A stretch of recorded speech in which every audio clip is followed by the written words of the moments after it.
rahmatullah.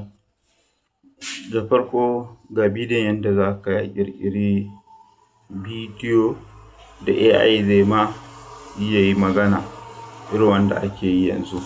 So da farko za ka shiga ChatGPT sai ka rubuta mai ku yi min bidiyo na jariri sabuwar haihuwa yana cewa alhamdulillahi da haihuwata a Najeriya ƙasar daɗi, likitoci na mamaki haɗe da dariya. Sai ku tura, in kun tura haka ChatGPT ɗin shi zai muku prompt ɗin, amma zai ce ba zai iya muku bidiyon ba sai dai ya muku bidiyo. So da haka ga script ɗin, yawwa.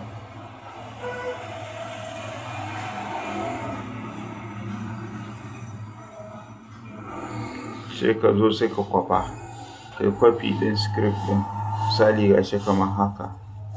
Bayan ka kwafa zai zo ma ga shi kamar haka. Kun gani? Ya kawo muku shi kun kwafa ga shi can. Ga shi nan zai kawo muku shi sai ku kwafa. Ga shi in kun kwafa sai ku dawo Google Flow ɗin da na ce ku yi downloading sai ku shiga. So Google Flow ɗin sai ku je ga shi nan za ku gan shi a haka. Sai ku danna new ɗin nan. Danna new ɗin nan sai ku mayar da shi kan bidiyo. Ga akan hoto yake amma ku mayar da shi kan bidiyo. Mai da shi kan bidiyo sai ku wannan prompt ɗin da kuka copy sai ku yi pasting ɗin shi sai ku tura. Kuna turawa zai fara muku generating kamar haka. Da shi nan fara muku generating. Fara muku generating. Shi nan fara muku generating.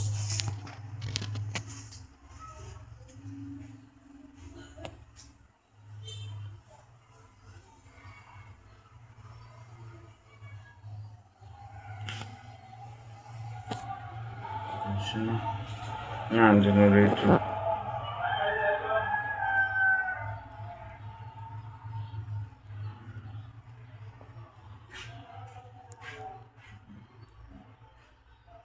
Shi ne ya gama generate sai ku buɗe shi haka sai ku yi alhamdulillahi da haihuwata a Najeriya ƙasar daɗi, na gode Allah. Subhanallah. Alhamdulillahi da haihuwata a Najeriya ƙasar daɗi.